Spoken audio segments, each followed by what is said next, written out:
Hello and namaste, guys. I am Dr. Anushruti and I am back with an amazing episode. Well, I know even after this episode, you will be having a lot of doubts regarding your health. And you guys have gone through a lot of episodes on my podcast and you still have some questions about your health.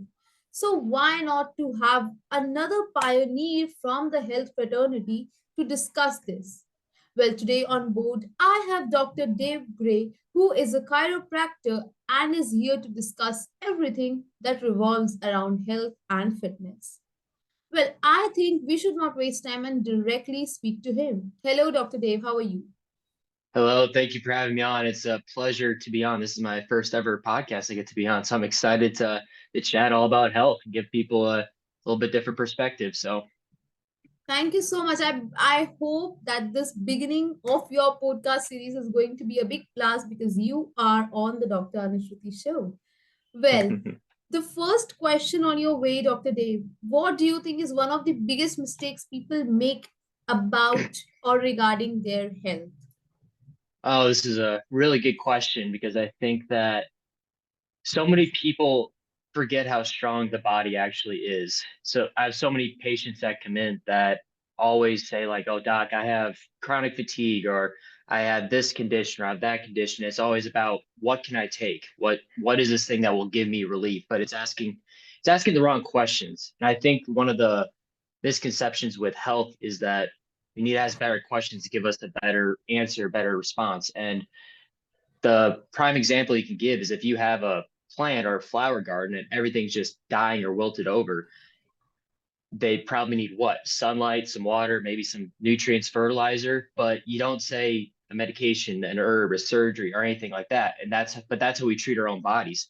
If we're wilted over, tired, or fatigued, why don't we give ourselves the proper sleep, the proper nutrients, the proper diet, those sort of things? So I think from what's a misconception or something that we need to work on is just asking better questions for our health and give our body what it needs to thrive and be well. Absolutely. Well, fatigue. Now we have a lot of lazy lads over here who I feel are probably lying on their bed without any proper posture or are eating food while listening or watching this episode from various parts of the world. I really want Mhm. to know what exactly is fatigue. And yes, on the other hand, what are your views for the lazy lads? Is being lazy connected somehow to the health and fitness, or it is just a part of their personality? Yeah, so it's tough because you always want to set up your body for proper function overall. And if one gear goes, then the rest kind of follows. And with fatigue in particular, I always come back to what inflammatory process is present. Because if you have, for a lot of the guys, it's a lot of like men out there with lower testosterone, or for ladies, it's the cycle is off, if you will. And for fatigue, it's always come back to what is that inflammatory trigger, and that can be from poor diet and lifestyle, poor sleep, those big rocks that we already mentioned. And when it comes to the kind of laziness or the fatigue overall, I mean, one of the biggest things I always say is you never heard of a healthy couch potato. So just giving yourself a proper movement throughout the day and proper diet. And I always say too that any sort of dietary change in the right direction, because there's so many diets and things out there right now. If you put forth effort, that's going to get you so much further. And for fatigue, there are big triggers that can cause fatigue in many people's bodies. But if you have the big rocks in play, full night's sleep, proper diet, movement throughout the day, you will see those improve. And from there, that's where in my world, it's testing the body to see what inflammatory triggers may be keeping you from pushing that envelope even further, if that makes sense. Absolutely.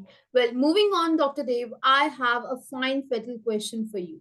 Well, this Okay. episode is sponsored by Fine Fatal. So, the fine fatal question for you is how much do you feel, our relationships affect our health? Relationships, as in the behavior or nature or, actions of our spouse, of our parents, of our children, of our friends. How much do you feel it affects both our mental and physical health? Absolutely. I love this question. And I want to pose this from the perspective of a story of a patient that I had to come in. And this patient in particular came in and she had symptoms of thyroid issues, hypothyroid in particular. And when she came in, there was skin issues, there was weight issues, as well as just flaky hair and things like that. And she just came in saying, Doc, it's not working. I'm not doing well right now. And we did, made sure diet was under control. We made sure that she was getting adjusted. We made sure that she got those triggers better, but she just wasn't getting the needle moving in the right direction.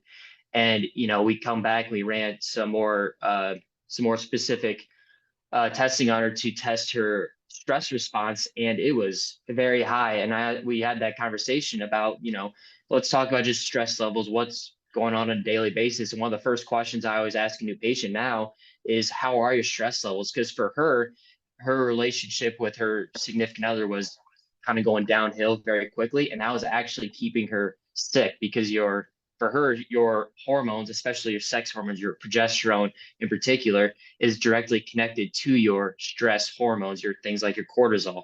And if you have that chronic elevation in stress, many times we do see women in particular that do suffer from it. And it can have an effect on men 100%, but just with the way that hormones fluctuate, that patient in particular was definitely suffering, but any woman or man in particular can definitely suffer from stress, but relationships in particular, which can be good. Any sort of relationship can be good. Social media can be good. Just different stressors in our life can be good, but they can also turn and have a major impact on our health.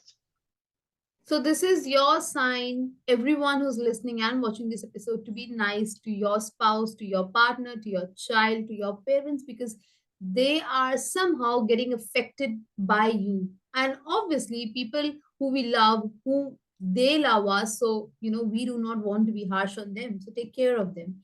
Well, moving Mm-hmm. on, Dr. Dave, I am taking you to one of the segments of my show where we just burst the myths or tell the facts about social media doctors and posts.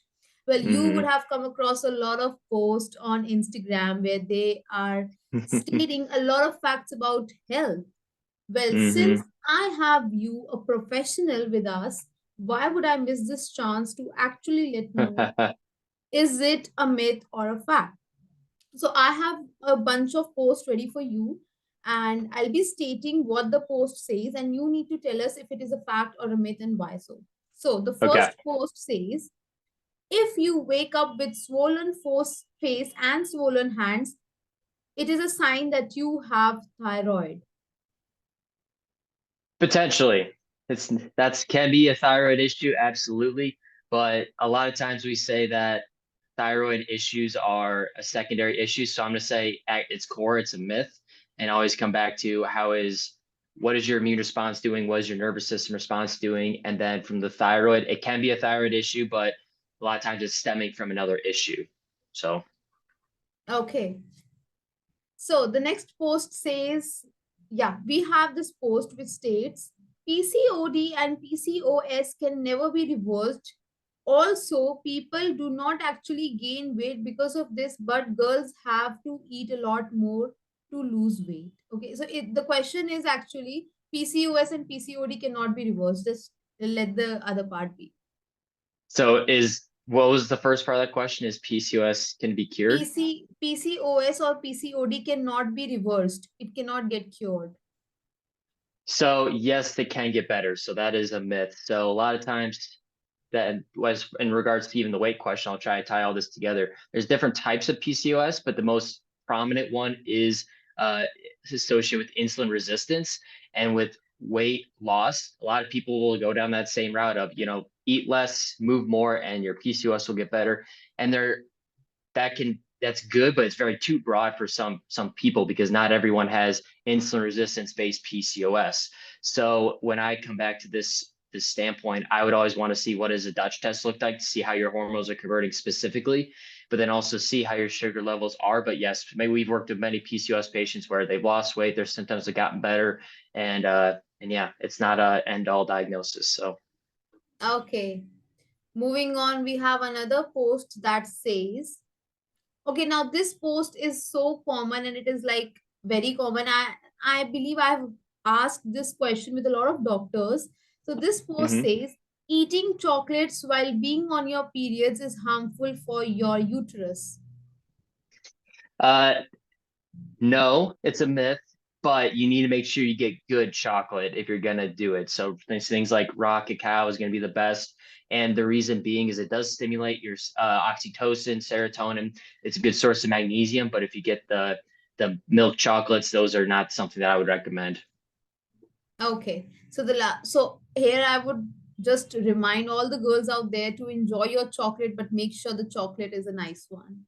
Hmm. Okay, moving on, we have another post that states warm water drinking is considered beneficial than that of normal temperature or cold water because warm water makes your body lose weight fast without exercise and also makes your skin glow.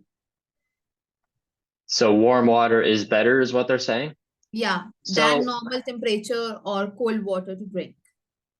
the only thing I would say to that is room temperature water is probably the best because cold can have an effect on things like stomach acid as well. But in general, I wouldn't say warm is necessarily more significantly better than the other. But if you get super cold, that can have an effect on things like stomach acidity. But I would stick with more room temperature water. Well, bingo, all the myths and facts are cleared over there, and we are moving to the next part of the show. Dr. Awesome. Dave, I have come across through your profile and I have seen you just talk a lot about thyroid. And I have seen you explain it very well to the listeners. So, everyone who's listening and watching me, I believe someone from their family, from their known one, is suffering from thyroid or they fear of thyroid. So, please explain a little about thyroid. Yeah. So the thyroid is probably one of the most underdiagnosed or underlabbed organs in the body. There's so many times where I have a patient that will bring me in saying like, "Hey, I have had very little hope with my thyroid, but here's my labs. Can you go look through them? And can we talk?" And I'll look at them and be like, "Okay, great. There's TSH, your thyroid stimulating hormone." And I'm like, "Where's the rest of your labs?" And they're like, "What do you mean? It's right there." I'm like, "No, that's TSH isn't even a thyroid hormone." And they all look at me puzzled, like, what? And so, and I say, well, the TSH is actually a brain hormone that stimulates to your thyroid to produce your thyroid hormones. T4, T3, there's even a T2, T1, other hormones that are associated with the thyroid. And it's just underlabbed. And so when I talk to patients, it's again, starting at the beginning of the show, we talked about thinking differently and asking better questions. Is if you want to be able to take back control of your thyroid health, you have to ask questions of why is this thing acting the way that it is in the first place? And that starts with getting proper lab testing done. And from there, um, there's different questions you need to ask associated with that. Are you producing enough thyroid hormone? Is there any interference with the thyroid hormone? Is there any autoimmune process going on?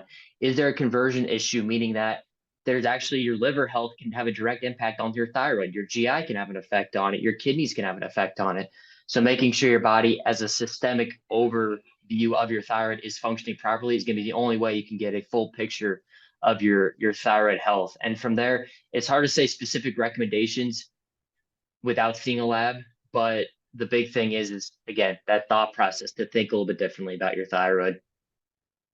Beautifully explained. I believe a lot of questions regarding thyroid are cleared with this sneak peek Hmm. into thyroid. Well, moving on, Dr. Dave, what do you feel, personally, are some of the biggest challenges today's healthcare system is facing? Or what is it lacking that you wish it wasn't there, or, you would like to improve in today's healthcare system?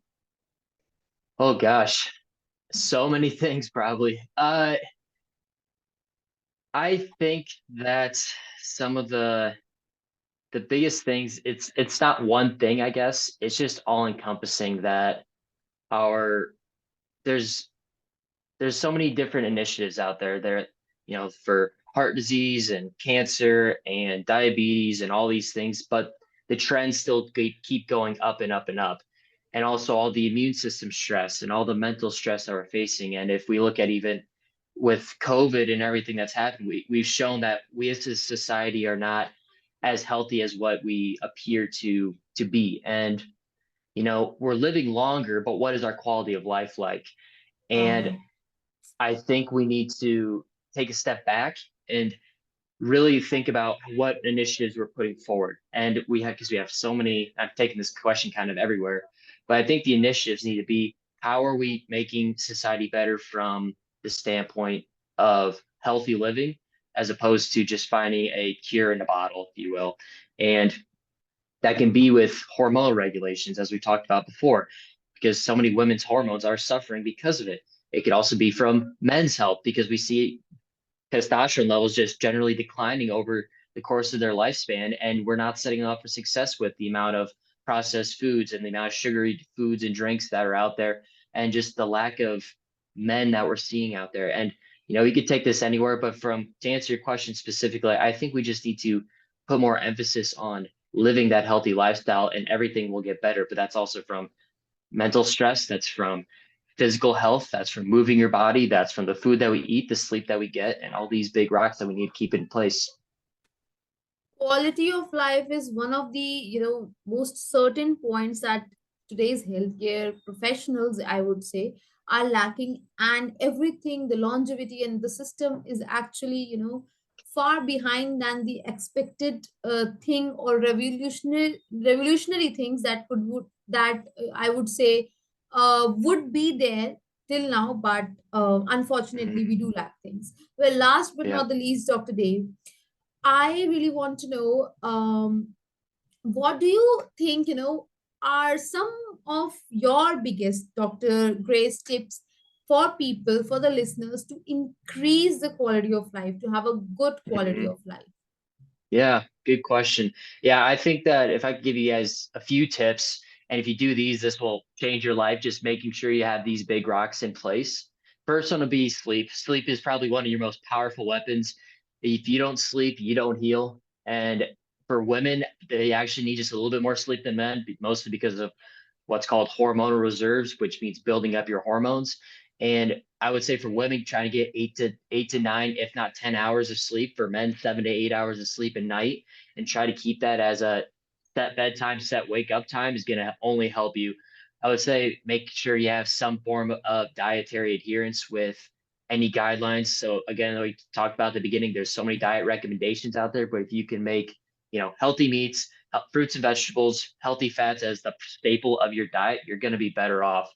Let's see, move your body in any capacity. There are, you know, you don't want to go too far on one end of the spectrum, but you also don't want to be that unhealthy couch potato we talked about. But you want to just move your body. Let's see. And then good relationships, that's always a good thing, because as we had already talked about, your mental health has such an impact on your overall physical health.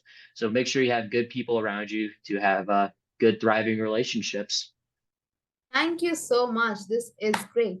Well, with this, we have come to an end of this episode, and I know that everyone who's listening and watching this episode from various parts of the world on various platforms would have got a lot of information about health.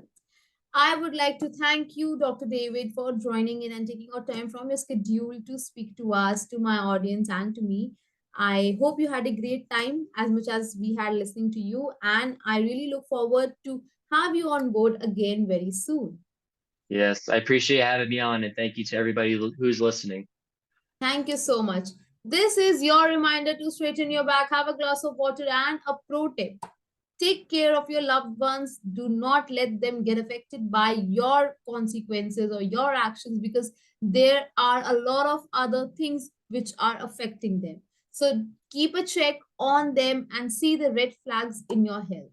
We'll see you in the next episode. Till then, goodbye. Take care.